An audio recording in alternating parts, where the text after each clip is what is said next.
So, why are we here? That's a existential question with a very long answer. I, why are you here in my studio? I'm here to help you all learn how to read the news. I do know how to read. Okay, sorry. I don't mean to suggest that anyone doesn't know how to read. What I mean is, I want to help people interpret the news that they do read and understand why the finished journalism product isn't always super clear or obscures important facts that the journalists themselves know to be true. So, for example, right now, House Republicans are moving ahead with a plan to impeach Joe Biden. Now, I think a lot of people would hear that and wonder, well, what did Joe Biden do? What rises to the level of impeachment? And if there was a straightforward answer to that question, it would be front and center in every news story about it, like Bill Clinton for perjury or Donald Trump for extorting Ukraine. But okay, just for instance, the way CNN put it in a headline a couple weeks ago was House GOP eyes fall push for Biden impeachment inquiry. Right there, impeachment inquiry. Intriguing. You have my attention. I clicked. But that's followed by 3 paragraphs that don't say anything about what Biden is supposed or suspected to have done until we get to the 4th paragraph, which says something like Republicans worry that if they don't move to impeach, the public will come away with the impression that they've cleared Biden of any wrongdoing. That whatever Hunter Biden did, Joe was not involved. So that's a kind of remarkable piece of reporting right there.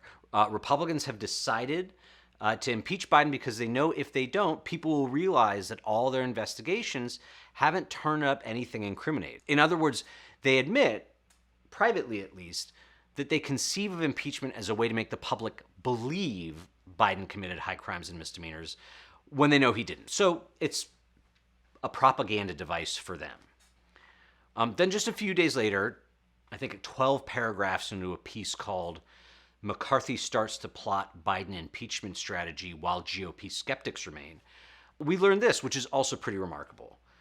One Republican lawmaker speaking anonymously says something like, there's no evidence that Joe Biden got money or agreed to do something so that Hunter Biden could get money.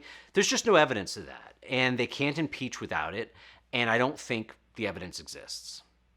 Okay, so here's what I mean about interpreting the news. If you scan headlines and form impressions about what's important based on the volume of coverage a story gets, and every day there's a news story about a coming Biden impeachment, you might come away thinking this is a pretty big deal, that there's at least some smoke, and as we all know, where there's smoke, there's fire.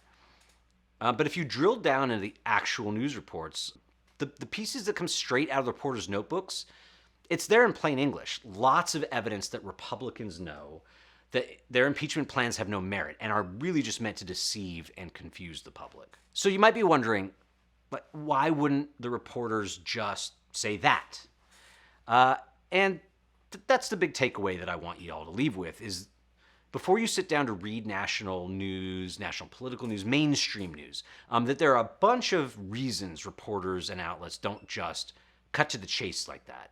Maybe we should put together a kind of glossary of those incentives and the terms we use to describe them. But among other things, mainstream outlets and the journalists who work for them are really keen to avoid bad faith allegations from politicians that they're biased, right? That they're just, the liberal news media working to help the Democrats. They also need to maintain relationships with sources and newsmakers in both of the parties. And so they're reluctant to come out and say things like, the members of one party are lying, or there's nothing to what they're saying, let alone the corollary, which in this case would be something like, this impeachment inquiry, based on what we know, would be an abuse of power meant to mislead people.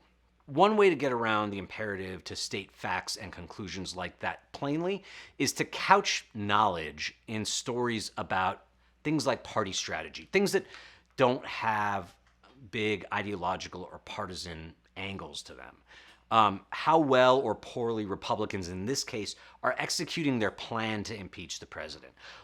Why they're moving ahead despite all of this internal dissent. And despite the fact that, as their own reporting shows, there's nothing to impeach him for. So the reporters know that as well as I do. They just can't really come out and say it.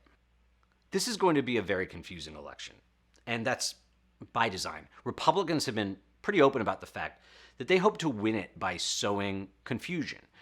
That's what Steve Bannon, who's Donald Trump's old advisor, meant a few years back when he talked about flooding the zone with shit. And the big legacy news outlets, which could be a corrective to that, they often do offer a corrective to that, have a hard time clarifying things because of what they think their role is and how they want to be perceived.